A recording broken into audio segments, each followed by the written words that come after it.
Alors, vous avez écrit, vous êtes géopolitologue, et je rappelle que vous avez écrit ce livre, on vous avait reçu d'ailleurs pour ça, très bon livre, L'Amérique Empire aux éditions Temporis. Alors justement, voilà, Trump est à La Haye, on va parler évidemment de l'OTAN, on va parler de l'article 5, de ce que parle l'OTAN, mais Trump est à La Haye pour leur dire, alors, where is the money ? Est-ce que vous allez payer ce que nous, on en a marre de payer ce qu'on paye? Il faut maintenant rééquilibrer. Mais auparavant, justement, j'aimerais avoir votre sentiment, Nicolas Mirkovic, sur le plan de cet Amérique Empire. Alors qu'on disait que l'Occident était mort et enterré, apparemment, il a quand même repris une certaine initiative ces jours-ci.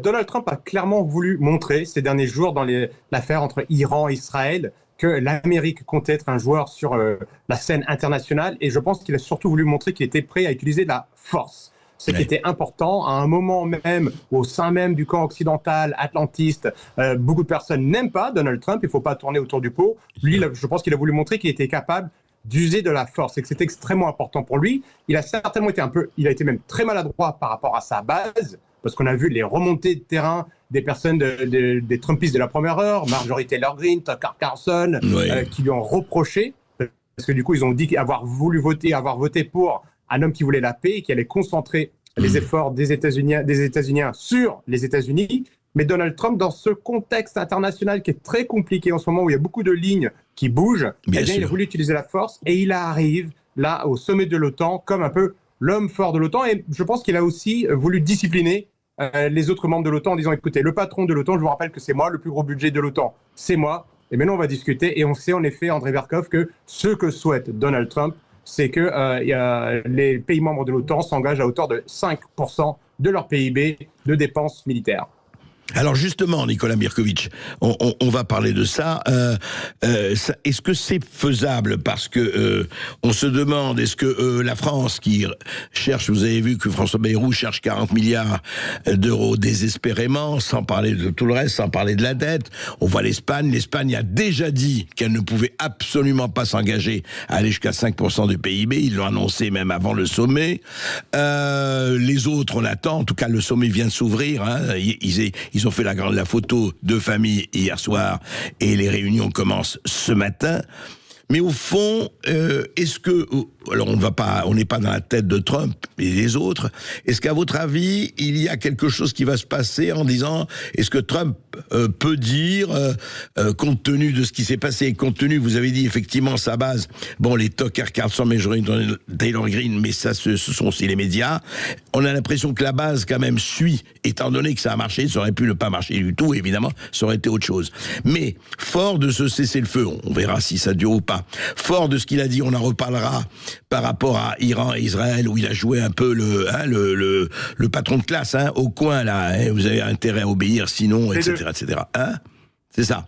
Donc, est-ce qu'aujourd'hui, vous dites vous-même, Nicolas, que Trump se présente en position de force, mais quels sont les enjeux, en fait, de cette OTAN, de cette réunion de l'OTAN? Alors, je pense que c'est ça le but, c'est extrêmement compliqué de définir quel est le rôle de l'OTAN. L'OTAN a été créée en 1949 par rapport à l'URSS. Il y a le pacte de Varsovie qui a été créé plusieurs années après. Aujourd'hui, depuis la fin des années 90, on se demande même à quoi sert l'OTAN dans ce monde qui bouge. Je pense que Donald Trump avait déjà exprimé dans le passé qu'il n'était pas un fan de l'OTAN. C'est même que Emmanuel Macron, il y a quelques années, avait dit que l'OTAN était en état de mort cérébrale. Tout à fait. Et l'OTAN se cherche une espèce de justification. Et je pense que le sujet est le suivant. Donald Trump n'est pas forcément contre l'OTAN si les Européens s'engagent militairement. Et je pense que le rôle des Européens dans l'OTAN, c'est de plus ou moins de fixer la Russie. C'est pas faire la guerre contre la Russie, mais c'est de faire en sorte que les armées européennes s'occupent de la Russie pour que l'armée américaine puisse se redéployer en Afrique, au Moyen-Orient et surtout dans le Pacifique. Parce que le centre du monde qui arrive est dans le Pacifique. Et pour cela, il faut que les Européens s'engagent. Et dans ce cadre-là, je pense que Donald Trump serait partant. Et c'est assez intéressant parce que Donald Trump a montré hier sur les réseaux sociaux un message perso, privé, qu'il avait reçu de Mark Rutte, qui est donc le secrétaire général de l'OTAN, qui flagorne Trump, qui le félicite pour ce qu'il a fait en Iran, et qui s'engage sur le fait que les pays membres de l'OTAN vont honorer les 5% de budget demandés par Donald Trump. Et d'ailleurs, ce matin, lors d'une première conférence de presse, Rutte a de nouveau dit que les pays de l'OTAN allaient viser les 5%, ce qui est gigantesque. Aujourd'hui, Le but, c'est 2%, ouais. Ce qui est énorme. Et ça voudrait dire, et la France, on est un peu plus de 2%. Ça voudrait dire que la France aurait plus que doublé son budget militaire, puis à un moment où on n'a pas d'argent pour la police, pour la justice, pour la santé, pour les écoles, pour les paysans, pour tous les sujets que nous connaissons. On se demande d'où pourrait sortir cet argent, à part éventuellement une nouvelle dette ou de l'argent magique qui descendrait du parce que 5% du PIB, ça fait plusieurs dizaines de milliards d'euros. Ah bah donc, clairement, ça va faire plus de 100 milliards d'euros, ça c'est certain. Ça c'est certain, ça en doublerait plus, on arriverait à du 130, 150 milliards d'euros pour la défense dans une organisation de l'OTAN qui voit la Russie comme l'ennemi suprême. Et je pense que si on demandait aux Français aujourd'hui quels sont les problèmes qu'ils rencontrent au jour le jour, dans la rue, dans leur gestion de leur portefeuille quotidien, personne ne va vous répondre la Russie. Mais on a quand même aussi une OTAN qui est figée dans cette espèce d'esprit schéma mental fin de Deuxième Guerre mondiale où c'est encore la Russie. Donc il va falloir que Trump jugule cela, parce qu'on a encore Marco Rubio, le secrétaire d'État américain, qui a dit qu'il fallait mettre un terme à cette guerre en Russie. Donc vous avez à la fois des faucons de guerre européens de l'OTAN qui veulent mener la guerre contre la Russie, les Américains qui demandent, qui imposent quasiment aux Européens d'être à hauteur de 5% de leur budget de défense pour être dans l'OTAN, et qui en même temps disent on ne veut pas faire la guerre contre la Russie. Je pense qu'ils veulent dire à la Russie qu'il y a une puissance militaire sous couvert de l'OTAN, c'est-à-dire sous couvert des États-Unis en Europe, mais qui ne veulent pas la guerre pour autant. Est-ce qu'il va y arriver?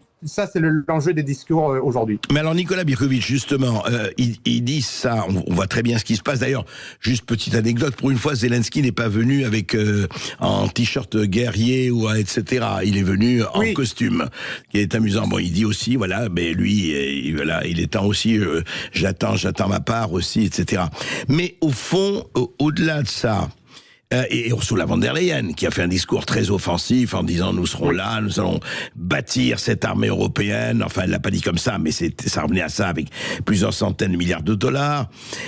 Au fond, bon, il y a les discours martiaux, mais ce qui est intéressant, c'est que il y a eu ce qui s'est passé là au Proche-Orient et on verra ce qui va se passer. Tout de suite, on enchaîne sur le côté OTAN.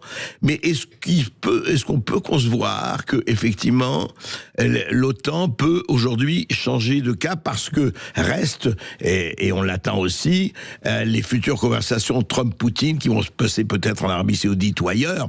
Donc, si vous voulez, vous avez la séquence Moyen-Orient, vous avez la séquence OTAN aujourd'hui à La Haye, mais demain, et vous le savez Nicolas, vous allez avoir la séquence Trump-Poutine pour le côté Ukraine-Russie.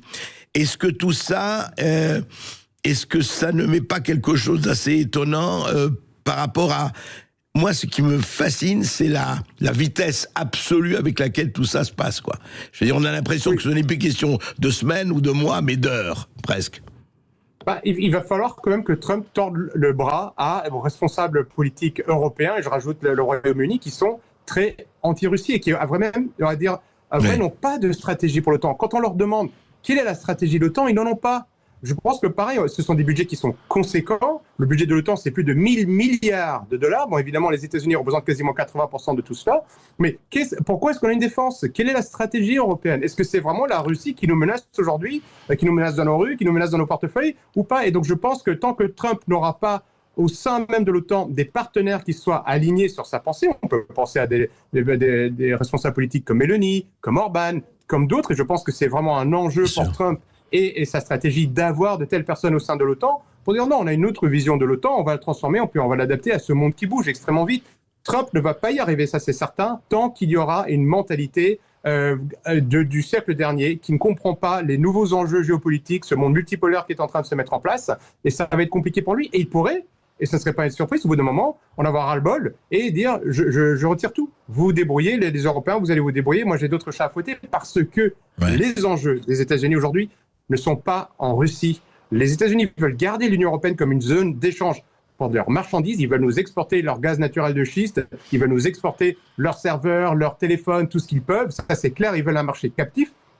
Mais l'enjeu pour eux est l'Asie, parce que le centre dynamique économique mondial aujourd'hui est clairement en Asie. Et si de l'Asie, on peut penser à la Chine notamment, un pays ou des pays émergent et d'amorer le pion aux recherches et à la recherche et au développement américain, à la suprématie technologique américaine, voire même à la suprématie militaire américaine, eh bien, c'est sûr et certain que dans cet objectif, dans ce monde qui se développe, les États-Unis seraient réduits à une portion plus congrue, qui resterait énorme, mais qui serait plus petite. Donc, et s'ils n'y arrivent pas, c'est l'enjeu de Trump aujourd'hui, parce que si ça ne marche pas, ça ne pourra pas fonctionner s'ils ne sont pas alignés. Et l'OTAN a un grand problème d'alignement. L'OTAN ne sait pas dans quelle direction elle veut aller. Elle manque de stratégie, elle ne voit que des ennemis, elle voit plus personne à défendre. Oui, et puis savoir si elle peut se défendre, parce que en fait l'enjeu, Trump peut parfaitement dire à un moment donné, écoutez, si ça va pas, moi je quitte l'OTAN, comme j'ai quitté l'Organisation mondiale de la santé, bon ben écoutez, débrouillez-vous, moi c'est plus mon problème. Ça peut, je dis pas que ça va arriver. Exactement. Ça peut arriver. Mais justement, aujourd'hui, vous savez, ce fameux article 5, qui permet à chaque pays membre est attaqué, tous les autres se portent à son secours, etc., etc. Et aujourd'hui, l'OTAN est devenue vraiment une espèce de force de pieuvre, oui, on peut le dire.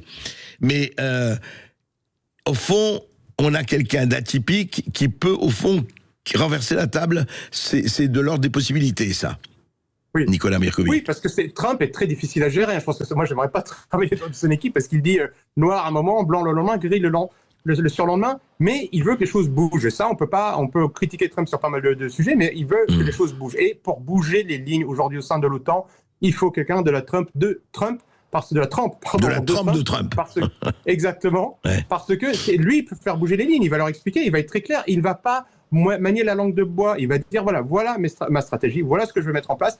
Je suis l'homme fort de l'OTAN en ce moment, que vous le vouliez ou pas. Je représente le plus grand budget. Et aujourd'hui, vous allez suivre cette ligne de route où je me retire. Et je pense qu'aujourd'hui, les Européens seraient paniqués. Demain, si les États-Unis se retirent de l'OTAN, je peux vous garantir, l'Europe ne sait pas comment se défendre. Il n'y a pas une langue commune, on n'a pas des armes en commun, on n'a pas la capacité de surveillance, de renseignement des Américains. L'Europe serait perdue. Et comme elle est sur plein d'autres sujets. Ce ne serait pas nouveau qu'elle soit incompétente sur l'armée ou la défense. Ça serait pas surprenant pour la même organisation qui est incompétente sur l'agriculture, la sécurité, la justice, etc. Bref, donc Trump doit leur dire c'est comme ça ou rien. Et ce qu'on ne voyait pas avant, un Biden ou un Obama, ou même un Trump première version, il n'osait pas aller jusque-là. Là, Trump aujourd'hui, je pense qu'il arrive avec un message clair et c'est à prendre ou à laisser. Ça prendra peut-être un peu de temps, ça ne sortira peut-être pas de la réunion d'aujourd'hui.